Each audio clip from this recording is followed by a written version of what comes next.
at that. Isn't that great? Here we are, and we're going to read a little bit. We're going to read today a little bit from this book again, Letting Go. And I haven't been here in a while. It feels like ages. Wow. It just feels like ages since I've had a chance to read. But here we are, and it's reading time again. Hang on a second. You good? I'm good. All right. Good? Yeah, I'm good. Yeah, my friend Zach's come to visit, so I'm going to read for a couple minutes, then we'll talk to Zach. Wow. Courage. This is the reading today from Letting Go is on courage. And for those of you that it's your first time or just dropping by from maybe your first time, this book is by Dr. David Hawkins, and you can get a copy of it by clicking the link, and there's got to be a link around somewhere, close to this page. Click the link and have a look, and you can order this book through us, and it's amazing. And so I'm enjoying reading it. It's part of our idea of helping to create consciousness on the planet, and the first basically 150 pages are about the emotional state of pride and fear and anger and grief and desire and all of those apathy and depression, and we've been through all of those, and the whole idea is learning how to let go of those states. And if you don't know how to identify them, if you really aren't sure how to what they look like, it's hard to let go of them. And so the first 150 pages of this book is really about identifying what they look like. And so that's what we've read. This next emotion or level that we're talking about is in chapter 10 is courage. And courage, I think, is something that we all want. And I often say that if we didn't have fear, we wouldn't need courage. So they're like opposite sides of the same hand. Courage, fear, same hand. They come together.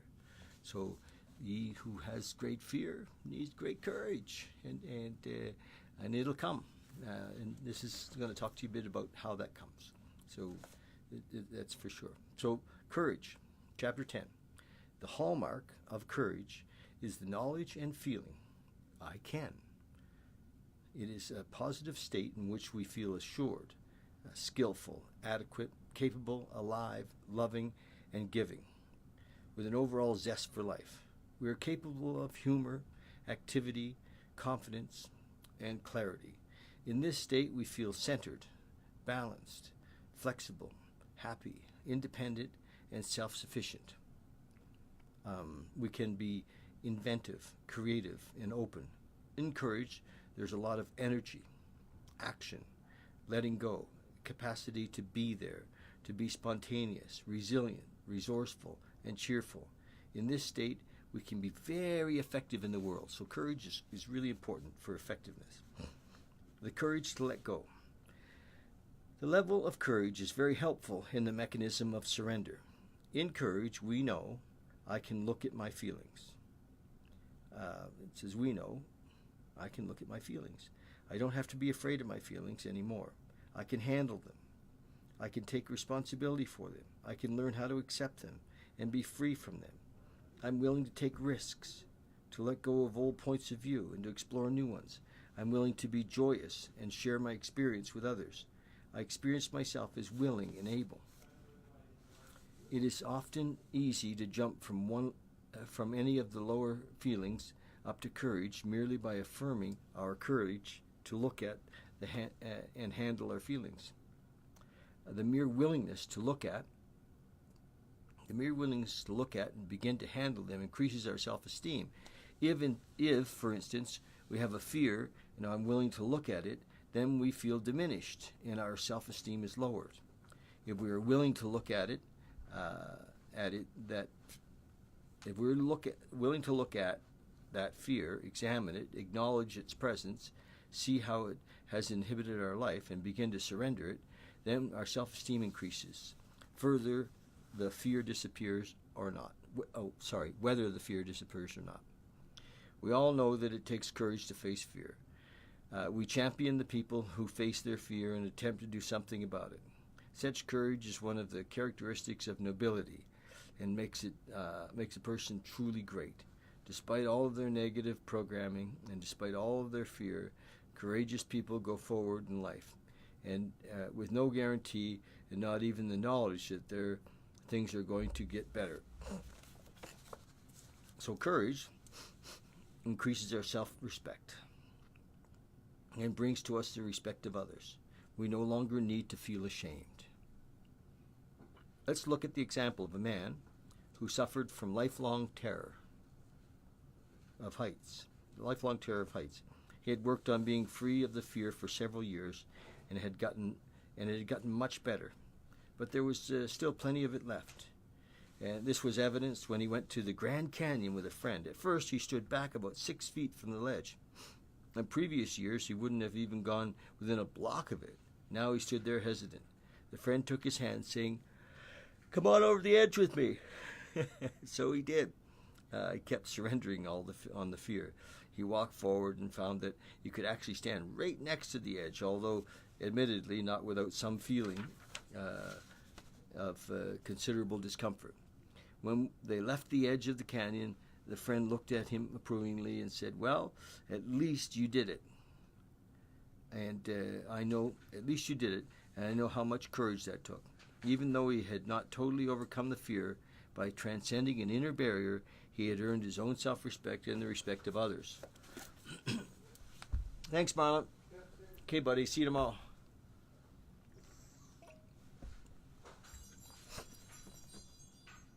And when we have these breakthrough experiences, we begin to perceive our fear differently, and we stop being ashamed of it. We stop allowing it to invalidate our true worth. It increases our inner strength and our self-approval. In due time, the underlying fears which require courage to overcome diminish to a point that we move on to acceptance. Wow. Self-empowerment is the next subtitle. On the level of courage, the emphasis is on doing. We already know that we are capable of providing for our own needs and for those of others. And we know that we are willing to put forth the effort. We can obtain what we want. Thus, people on the level of courage are the doers of the world. Because we can only give away what we ourselves already have, people on the level of courage are able to be supportive and encouraging of others. This is because they are able to give as well as receive. And there is a balance between giving and receiving that occurs naturally. The levels of consciousness up to this point are concerned primarily with gain. Now on the level of courage, there's a greater power and energy.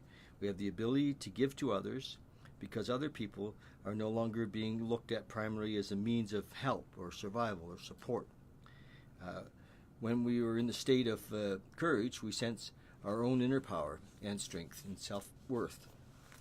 We know that we have the capacity to make a difference in the world, not just gain something from it for ourselves. Because of our inner self-confidence, we are much less concerned with security. The emphasis is no longer on what people have, but upon what they do and have become. With courage, there's a willingness to take chances and to let go of former insecurities. There is the willingness to grow and benefit from our new experiences. This involves the capacity to admit mistakes without indulging in guilt and self-recrimination. Our sense of self-worth is not diminished by looking at areas that need improvement. We're able to admit the presence of problems without being diminished. As a result, energy, time, and effort are put into self-improvement. That's pretty cool. On this level, statements of intention and purpose are much more powerful, and envisioned results tend to manifest. We are much more enterprising and creative because our energies are not drained by the constant preoccupation with emotional or physical survival. Because of great flexibility, there's a willingness There is a willingness to examine issues with a view to changing overall meaning and context. Let me look at that again. I kind of get that. We are much more enterprising and creative because our energies are not drained by the constant preoccupation with emotional and physical survival. Because of greater flexibility, there is a willingness to examine issues with a view to changing overall meaning and context. Oh, I see. There is a willingness to risk shifting paradigms. Great. A paradigm is a whole world view, and it is only limited by what we view as possible. As old views of looking at things, old ways of looking at things are challenged, our worldview begins to stretch and expand. That which was previously considered, hey Toya, hi girl. That which was previously considered to be impossible becomes possible, and eventually is experienced as a new dimension of reality. There is the capacity to look within ourselves, to examine our belief systems, ask questions, and seek new solutions. On the level of courage, we are willing to take all self-improvement courses, learn consciousness techniques, and risk the journey within to seek our own true self, the inner reality. There's a willingness to experience uncertainty, periods of confusion, and temporary upset, because underneath the temporary discomfort, we find a long-term transcendent goal. The mind that is opening on the level of courage makes such statements as, I can handle it. We'll make it. The job will get done. We can see this through. All things shall pass. Hey Kevin. If we test a person's muscle strength with kinesiology, when in a state of courage to the level of I can handle it, they all test positive and remain strong to our challenge. Although there is still vulnerability to negative thoughts or energies, such as those that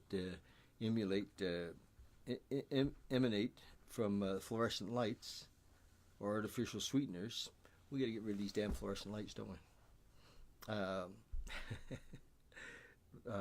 Emanate from fluorescent lights or artificial sweeteners. The bioenergy field is more radiant than that of the lower negative states. Because courage is a stronger, more resilient energy field, physical illness is less likely to be a predominant aspect of life. There may be chronic residuals of illness that originate from the lower levels of consciousness, but they are generally not stabilized. In courage, there's an overall sense of strength and well-being. So I've only read a few pages today, but we got kind of started late, and I think that's all I'm going to do. For those of you that just dropped by, we're reading from the book Letting Go by Dr. David Hawkins. We've been at it here for a couple of weeks, and we've read up to page 58. We're in the chapter on courage. We're going to read some more tomorrow. I love you guys. The whole idea of doing this is, we're making an attempt to, lift the consciousness of the planet. And, it has to start somewhere. And this is one of the things that we're doing. We have meditation groups here as well. And we have a lot of product. One of the things that I have is this amazing meditation stool. And because I think if people meditate, it lifts the vibration of the planet, period. And full stop. And so, we want you to have a meditation stool, and we want you to, we have a book list of books that we think are uplifting and help with the, transcending the lower levels. And so have a look at our book list. And I'll be back tomorrow. I'll read some more from this book, probably finish that chapter and maybe a little more. After the chapter on courage, we get to the next chapter, which is acceptance. Wow, acceptance is amazing. Letting go and acceptance. Okay, love you guys, and let's connect tomorrow. Okay, cheers. I'd love it if you kind of subscribe on YouTube. Okay, that would be awesome. Yeah, check us out on YouTube and Bali and Beyond, and subscribe, and maybe share this or make comments on it. Okay, love you. Cheers. Thanks.